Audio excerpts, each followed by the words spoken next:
Okay, so in the last video, we talked about my au pair experience in Germany, and today I'd like to talk to you about my volunteer job at the hospital in 2018 in Hamburg. Now, if you don't know what an FSJ is, it means Freiwilliges Soziales Jahr, kind of volunteer social year, although I think social volunteer year makes more sense, but it does not matter. In the end, it's just another way that you have to, I don't know, improve your language skills, get to know the culture a bit more, and so on. Several places, social places, and I'm going to tell you why I said social in a second. Several social places offer this program, like hospitals, schools, kindergartens, retirement homes, and so on. Now, there are two other programs, and that's why I said social places. There are two other programs called Bundesfreiwilligendienst and Freiwilliges Ökologisches Jahr.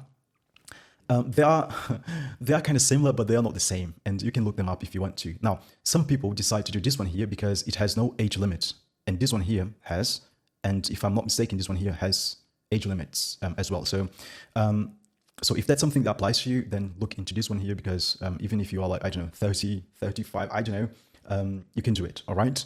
I know people who did this one here, but I don't know anyone who did this one here. So, and also I didn't do any of these here, so I can't talk much about them. But just know that there are options that you could look into if it's something that interests you, okay? Actually, I should have left these tips for this part here, but never mind. I mean, I do this like, it's not scripted, so I just say things as I remember. Something that I wanted to mention before I go into the sub or bullet points here. I started looking for my FSJ before my au pair program ended because I didn't want to have problems with my visa. I didn't want to have gaps and so on. And also my host family said, look, if you find a place and they want you to start like before your contract ends, it's okay. We can release you from your duties a bit earlier, like, I don't know, a couple of weeks or a month, not like 6 months in this kind of stuff. So it was really nice of them to say that. And yeah, so how did I find it? Well, it was actually via my host mom. She had, or I don't know if they are still friends, but never mind. Her friend worked at that hospital. So we talked to her and she said, look, I can talk to someone, blah, blah, blah. And then she got a contact from a woman from the human resources department and so on. And yeah, so I sent my, I don't know, like a reference letter, my CV, I think my German certificate, the exam one and so on. This kind of stuff, just so they, I don't know, had something to start with, okay? We had 2 rounds. The first one was with the HR lady. And like basic conversation, like, yeah, what do you like to do? Why are you here? Why would you like to do this? And so on, like basic getting to know conversation, interview stuff. And then she forwarded my application to the head of the station where I would end up in the end. Yeah, so she was my boss. Or she became my boss later on. And in that case, I mean, in that round, in the second one, it was a bit more like my daily routine, what kind of tasks would I expect there, how some of the processes work there, a bit more like specific, because she led the station. So she kind of knew what kinds of things I could be doing, like during my time there, okay? So, yeah, all right. And then we talked, and then a couple of weeks later, I think, was it weeks? Or was it like 1 week? Maybe 1.5, It was not 1, but I'm not sure it took 2 weeks. But anyway, never mind. And then the hospital sent us a letter. Actually, the woman, the HR lady, sent me an email saying, oh, the lady liked you and we'd like to offer you a place and so on, blah, blah, blah. And we're going to send you some documents per post and so on. So like usual stuff, contracts, all the documents that I had to provide. This kind of stuff. And then I got the documents. For example, I had to provide them with a Führungszeugnis, I think that's the name. It's not important here. If you want to know the details, just ask me in the comments. All right, so, and then I got the documents and went to the foreigners office again. It was not that difficult. I mean, if you have everything, then like, what can they say, right? It was pretty straightforward there, this part here, okay? And then a couple of weeks later, I got my visa. No, this one here took about a month. I know this because I wanted to move like a bit earlier and I couldn't because I had to wait a bit more for my visa. But never mind, details as well, doesn't matter. Okay, so where did I live during that period? I think that's the part that I posted on the shorts. Near the hospital, they had like a place, like a sort of dorm, like some apartments. Usually, nurses would be there, or like nurses to be, like folks doing their Ausbildung or having their what they call Praxisphasen, the practical stuff there. So some people, they come from like different states, cities and so on. So instead of them having to travel every day or drive there every day, then they can stay at these places, at these apartments there for like weeks or a couple of months, depending on what they're doing. And I talked to the lady, the ATR lady, saying, look, it would be really nice if I had a room here because I can't stay at my host mom's. First of all, because she's going to have another au pair there when I leave. And secondly, it's a bit far from here, so I can't be coming every day here. So doesn't make any sense. So yeah, I got a room at this dorm here, and yeah, it was really nice and for free actually. I didn't have to pay for the room. And yeah, I think that's it. And here you can read, we had a bathroom in the room and the kitchen was like shared. So yeah, like basic, like student apartments and this kind of stuff. So yeah. All right. How much did I earn this? Oh, I don't think I mentioned in the previous video. Or did I? I earned like 260 euros here. I don't know if I mentioned that. Just so you have something to compare. I earned this year, and I also had a discount at the restaurant, you know. And I think this is mandatory. You know, I think they have to pay your for your health insurance. So yeah, it was a really good deal because I had the room, I had discount at the restaurant, and yeah, so I could keep like much of my money here. All right, so what would a typical day look like?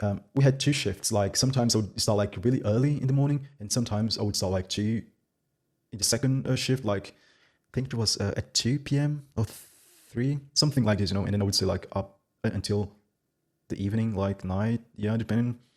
But yeah, and what did I do? Basically help patients with their food, medicaments, food, medicine, beds. Sometimes they say, look, I want another pillow, or I don't know, something happened here, I need something, you know, this kind of stuff. And also move them around because, now someone needs to get to the surgery room, or from the surgery room back to the normal rooms, get documents around, we need the papers from someone or from this place to that place, and this kind of stuff. And also, I mean, this year looks like not a lot, but it was like a lot. Like I think I mentioned it here, but let me see. Yeah, I kind of mentioned it. I mean, you have to work a lot, you know. This year is not easy because you have like food like in the morning, in the afternoon, and then snack, and then dinner, you know. So it's a lot. You have to bring the food and then collect everything, make sure that the stuff gets back to the place where they're cleaned, you know, and so on. So it's a lot. It seems like easy, but it's a lot, okay? And I mentioned it here. You need to do a lot, you know, because I mean, there are many people there, you know, and it was a surgery station, actually intensive care unit, but that ICU had a surgery like department like next to the ICU, okay? So yeah, I needed to work a lot, you know. I would be like carrying stuff, pushing stuff, pulling stuff, carrying stuff the entire day. Yeah, and also walking from one floor to the next, or from one department to the other. Yeah, it was a lot, but I mean, what can you do, right? Also sometimes medical, or like, I wrote in German here, medizinisches Deutsch can be hard, you know, and also some accents. So sometimes they would be like discussing the stuff that we'd need to do, and I would be like, what? And then I would ask the lady, sorry, what do I need to do again? I didn't understand, sorry. And then she would like talk to me, I don't know, a bit more slowly, or in a way that I could understand. So sometimes it was hard for me to understand what they spoke during the planning and so on. But that's something you get used to in the end. Oh, and also this year, I mean, people are sometimes very impatient, actually. They're always in a hurry because they need to do so much, you know, and they are always like understaffed, you know. It's not like they have 50 people working in a station. Sometimes they have like 5, 6 to care for the entire station, you know. So it's something you need to take into account. I know some people who worked at schools and they said some things similar regarding the kids. It was a lot to do because kids, they are like playing around the entire time. Sometimes it can be a bit stressful. So, I mean, it's nothing like out of this world, but it's not like you're going to be there and do nothing the entire day. So, I mean, at least not at a hospital, maybe at some other places. I don't know. Maybe at the retirement homes, maybe. All right. So, and also say, I mentioned it here, don't take it personally. It's just like it is. That's the field. It is stressful, All right. So I mentioned the challenges. Would I recommend it? Absolutely. I mean, you don't have to do it.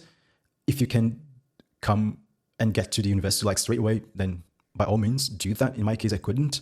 So actually, I forgot to mention, but I wanted to get into the student colleague like right after my au pair, but I couldn't due to dates, documents that I needed to get and provide, and also it didn't work, so I needed to wait a bit more. So yeah, that's what I used to pass that time, to fill that gap, basically. And as I said, I learned a lot during my time there. My German, my social skills, which I still need to improve. I mean, I'm still very, very shy, so and introverted, so yeah. But it was much worse back then, Also, I learned a lot of German during that time. Because during my au pair, I was still like unsure, like, do I know German a bit? But after my volunteer year, I said, look, I can deal with a bunch of things now. It's also a cheap way to come to Germany, just like the au pair program. But if you're not here, it's harder for them to give you a place now because they don't know you, kind of, So if you are here, it's easier. So you can show up personally for the interviews, okay? But again, I would recommend if you need to do it, like to fill a gap, which was my case, then do. Because I know a lot of people who have, I don't know, A2 of the au pair program, so they can't get into the student colleague like right away. So they need to do something else, So that's an option. All right, tips. Try to find a place that offers a room. So it's going to take a lot of pressure from you, okay? It's not always the case. They do not have to provide a room, but at least hospitals, they need all the help they can get, So in some of them, they have these like flats that they can offer to, for example, even doctors, Sometimes they come from very far and they need a place to stay for a week or for a couple of months, So actually, this was one of the reasons why I chose a hospital. My host mom said, look, it would be nice if you had a room in hospitals. That's a place where you could get a room for free. So that was one of the reasons, actually. Again, you need to talk to them and say, look, I'd like to have a room. Can you provide me with a room? All right. Very important as well. If it's a hospital, they might have one, but if it's a, I don't know, kindergarten or a school, you kind of need to check how it works, because I know schools that have a separate place where they eat, like not like from the school, it's not, it's a different company, if you know what I mean. So we need to see how it works, because then you don't have to, if you have a restaurant there, then you don't need to leave the building, You don't have to walk a lot, and then, so you can take advantage, or I could take advantage of my break for longer, because I would just like walk up to the restaurant, then eat, and then I would have like, I don't know, 20 minutes left. It's kind of stuff, Put in the effort, it's, I always say this, but if you are like really, if you work hard, then people will notice that, and they will like almost 100% of the time try to help you out. If they see you are interested in that you want to grow and so on, they're going to help you. Okay, and that's basically it. I think I'm going to delete these tips here section, because I give tips like all the time in all the other sections. So I don't know. Never mind. All right. So that's it for today. If you have any other questions that I forgot to reply here, or reply to, or provide an answer or a comment that could answer that question, then just ask me in the comments and I'll try to answer them. In the next video, I think we're going to talk about my time at the student colleague. I don't know, I'll see. All right, so that's it for today, and I'll see you next time. All right, cheers.